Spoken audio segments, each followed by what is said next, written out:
Diana, তুমি তো আগের থেকে অনেক বেশি সুন্দর হয়ে গেছো। কি প্রেমে টেমে পড়েছো নাকি? স্যার যে কি বলেন, প্রেমে পড়বো কখন? সারাক্ষণ তো অফিসে কাজ নিয়ে বিজি থাকি। তার মানে তুমি কি বলতে চাও, তোমার কোনো বয়ফ্রেন্ড নেই? হ্যাঁ স্যার, আমার কোনো বয়ফ্রেন্ড নেই, আমি এখনো সিঙ্গেল। তুমি তো জানো আমিও সিঙ্গেল। আচ্ছা, বয়ফ্রেন্ড না থাকলে ঘুরতে যাও কিভাবে? ঘুরতেই তো যাওয়া হয় না স্যার, সারাক্ষণ এই অফিস থেকে বাসা, বাসা থেকে অফিস, এভাবেই কাটছে জীবন। কি আর বলবো, দুঃখের কথা, আমার জীবনেরও একই অবস্থা।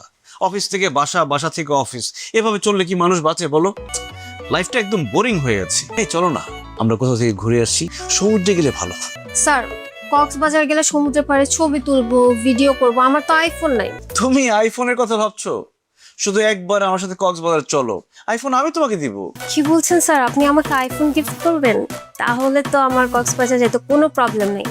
তোমার এত বড় সাহস, তুমি এই মেয়ের সাথে কক্সবাজার যাবে? আমি থাকতে তোমার এই আশা পূরণ হবে না। আশা আশা, তুমি আসলে যা ভাবছো ব্যাপারটা তা না, আমরা তো অফিসের কাজে কক্সবাজার যাব। ঠিক আছে, তাহলে আমি তোমার এমডির কাছে যাই, গিয়ে বলি তুমি এই মেয়ের সাথে কক্সবাজারে যাচ্ছো।